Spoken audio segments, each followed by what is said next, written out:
One moment the shuttle was screaming through the atmosphere. The next, it was quiet enough to hear his own heartbeat echoing inside the cracked helmet. When the pilot came to, the world around him looked wrong. The soil was dark red, almost wet, and every breath tasted like rust and electricity. His ship, what was left of it, was half buried in the slope of a jagged canyon. The control panels were shattered, and the beacon was dead. He was alive, but alone on a planet that didn't want him here. He checked his wrist display. Oxygen low, temperature dropping fast. Night was coming. He had maybe 6 hours before the cold turned fatal. There was only one thing he could do: find warmth. Find shelter. Survive the night. The terrain looked alien in every sense. Trees that weren't really trees. Tall organic spires pulsing faintly like veins. The air hummed with microscopic particles, glinting under the twin moons above. Every crunch of his boots on the ground echoed too loudly. It felt like the planet was listening.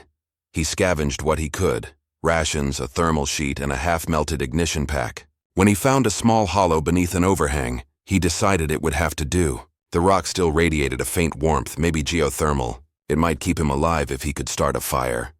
He hesitated before striking the first spark. His training screamed, no open flames on an unknown world. Fire meant attention, chemical changes, unpredictability. But freezing to death was a slower mistake. He pressed the ignition. The flame caught. It was tiny, trembling, a fragile light in endless red darkness. He fed it slowly with dry, fibrous vines. They burned with a bluish hue, releasing a scent like ozone and iron. The warmth hit his face, and for a second, the fear eased. That peace lasted less than a minute. The forest stopped breathing. He hadn't noticed before. But there had been a rhythm to the planet, a constant low pulse like distant machinery. Now it was gone. The silence was heavy enough to hurt his ears. Then came the sound, a faint rustle. Then another. Then dozens circling. His hand went for the sidearm. Reflex, not confidence. Shapes moved in the darkness, too smooth, too deliberate. The firelight caught a glint. Metal? Eyes? He couldn't tell. He aimed, waited. The rustling stopped, and then they stepped into view. 3 figures, humanoid but not human. Their skin shimmered like obsidian dusted with light. Tall, lean, every motion fluid. Eyes glowing faint amber. Each carried something like a weapon, grown from bone and crystal rather than forged. He froze. They didn't attack, they just looked at him. For a long time, nobody moved. The fire crackled between them like a border drawn in light. The pilot's mind raced. First contact protocols, defensive tactics, translation algorithms. None of it mattered now. He was a trespasser lighting a signal in their world. One of them tilted her head. At least he thought it was a her. A faint pattern pulsed across her skin, like bioluminescent tattoos. Communication, maybe. The others fanned out, not threatening, but enclosing. He took a slow breath. "I'm not here to harm you," he said, voice shaky but firm. Crash landing. Mechanical failure. He tapped the badge on his suit, the symbol of Earthfleet Universal Diplomacy mark. They didn't respond. Instead, the leader crouched, studying the fire. Her eyes flickered rapidly, as if scanning it, analyzing the strange blue flames. Then she made a sound, low, melodic, somewhere between a whisper and an animal's growl. The ground beneath him trembled. He realized the sound wasn't aimed at him. It was a call, and the forest answered. Dozens more emerged from the shadows, silent, coordinated, all female. Huntresses, the planet's apex species. He backed up slowly, pulse hammering.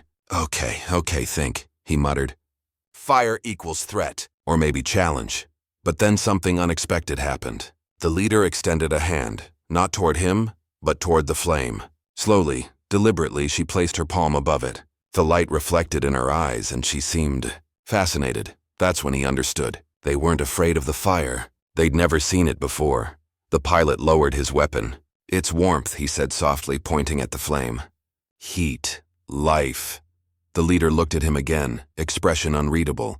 Then, mimicking his earlier motion, she gestured for him to feed the fire. He hesitated, then tossed another vine in. The blue flame rose and the circle of light widened. The Huntresses murmured, an eerie synchronized sound, half wonder, half warning. For the next hour they stayed like that, him on one side, them on the other, watching the fire dance. The cold wind howled outside the canyon, but inside there was stillness. Gradually, one of them stepped closer and touched the flame's edge with a stick-like tool. The material flared and she recoiled, but only briefly. Curiosity replaced fear. They began passing the burning twig around, testing, learning. Scientists and predators both. The pilot realized he might be witnessing their first discovery of controlled fire. And that made him dangerous, not as prey, but as an anomaly. A being who could summon light from death. Hours passed. The Huntresses murmured among themselves in low, resonant tones. Their leader's gaze stayed fixed on him, calculating. When dawn approached, they moved back into the shadows, vanishing as silently as they came. Only the leader lingered. She pointed at the rising suns, then at him, then at the ground.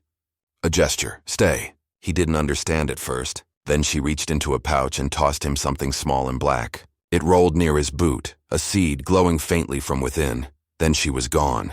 He didn't sleep that night or the next. He studied the seed under his visor light. Its glow pulsed in sync with the planet's faint hum. When he placed it near the fire, it reacted, absorbing heat, brightening, then splitting open to reveal a soft filament inside. When he woke the following day, the seed was gone, but in its place a small patch of green had broken through the red soil. It shouldn't have been possible. Days blurred together. He repaired what he could of the shuttle, used the geothermal vents to power a signal flare, and rationed the remaining food. The Huntresses kept their distance, but he felt them watching. Sometimes at dusk he caught glimpses, eyes in the trees, shapes in the mist. He began to talk to them, even if they couldn't understand. About Earth, about flight, about how silence on a planet like this could drive a man insane. Maybe they listened. Maybe not. But each night when he lit the fire, they came a little closer.